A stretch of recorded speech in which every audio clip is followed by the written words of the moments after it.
Assalamualaikum warahmatullahi wabarakatuh. Alhamdulillahilladzi an'amana bi ni'matil imani wal islam.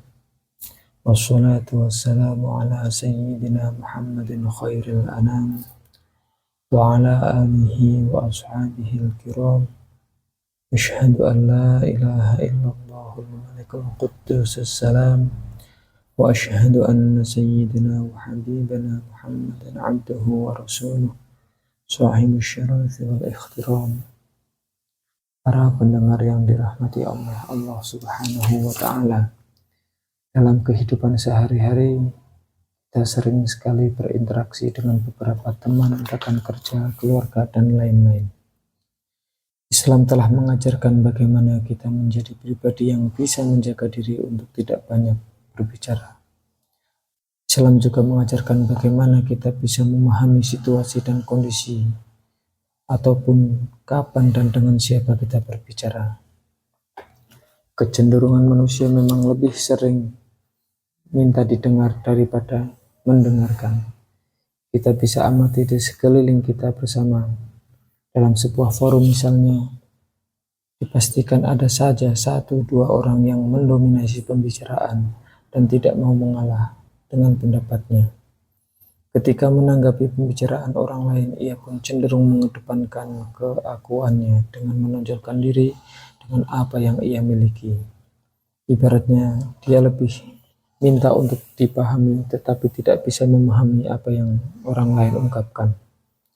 Tentu saja ini manusiawi, tapi kalau kadarnya terlalu sering akan menjadikan kontraproduktif dan mengakibatkan dampak negatif dalam interaksi dan komunikasi antar sesama.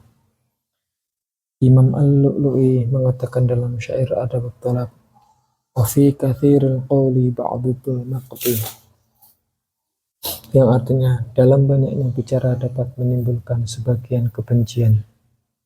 Sehingga disinilah pentingnya keseimbangan dalam berbicara. Ada kalanya kita berbicara dan ada kalanya juga kita untuk mendengarkan. Kita perlu renungkan juga bahwa Allah Subhanahu wa ta'ala menciptakan telinga lebih banyak daripada mulut kita. Hal tersebut sebenarnya memiliki hikmah yang mendalam kepada kita, bahwa kita diingatkan untuk lebih banyak mendengar daripada berbicara. Saat bicara pun kita harus memperhatikan dengan siapa kita berbicara. Kita juga harus memahami karakter dan tingkat pemahaman orang yang diajak bicara dengan kita, dengan mengedepankan akhlakul karimah dan tidak membanggakan diri. Kita juga diingatkan untuk selalu introspeksi terhadap kekurangan diri kita dan menanggalkan sikap senang mengoreksi kekurangan-kekurangan orang lain. Dalam kitabnya, Imam Ibnu Jauzi mencatat sebuah riwayat tentang Imam Bakar bin Abdullah Al-Muzani yang menyampaikan 4 pesan mendalam. Yang pertama, ketika kita melihat orang yang lebih tua, katakanlah kepada diri kita bahwa orang ini telah mendahulukan kita dengan iman dan amal soleh, maka dia lebih baik daripada kita. Ketika kita melihat orang yang lebih muda daripada kita, katakanlah kepada kita, aku telah mendahulunya melakukan dosa dan maksiat, maka dia lebih baik daripada saya. Dan ketika kita melihat orang yang memuliakan kita dan menghormati, maka katakanlah kepada kita, ini karena kualitas kebajikan yang mereka miliki. Ketika kita melihat orang yang tidak memuliakan kita, maka katakan pada diri kita bahwa ini karena dosa kita yang telah kita lakukan sendiri. Dari riwayat ini kita diajarkan untuk introspeksi dan menilai diri sendiri sebelum menilai orang lain.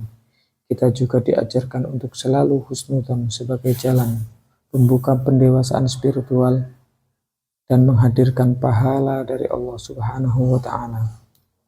Dalam hadisnya Rasulullah bersabda, "Man kana yu'minu billahi wal yawmil akhir falyaqul khairan aw liyasmut." Yang artinya, siapapun yang beriman kepada Allah dan hari akhir, maka hendaklah dia mengucapkan perkataan yang baik atau diam. Lisan kita ibarat pisau yang bermanfaat jika digunakan untuk hal-hal yang baik, namun sebaliknya akan membawa bencana bagi kita jika digunakan untuk hal yang kurang baik. bukan hanya akan melukai diri kita sendiri, namun bisa melukai orang lain. Bahkan luka tersebut ada yang langsung sembuh, ada yang bersemayam dalam hati kita. Mudah-mudahan kita senantiasa dianugerahi hati yang jernih, yang terwujud dalam sikap dan perkataan lisan kita. Semoga Allah senantiasa menjaga lisan kita semua dari berbicara yang bermanfaat dan menghindari pembicaraan yang kurang penting. Amin ya rabbal alamin. Sekian dari kami, kurang lebihnya mohon maaf. Semoga apa yang kami sampaikan bisa bermanfaat bagi kita semua. Kami cukupi ihdinas siratal mustaqim. Assalamualaikum warahmatullahi wabarakatuh.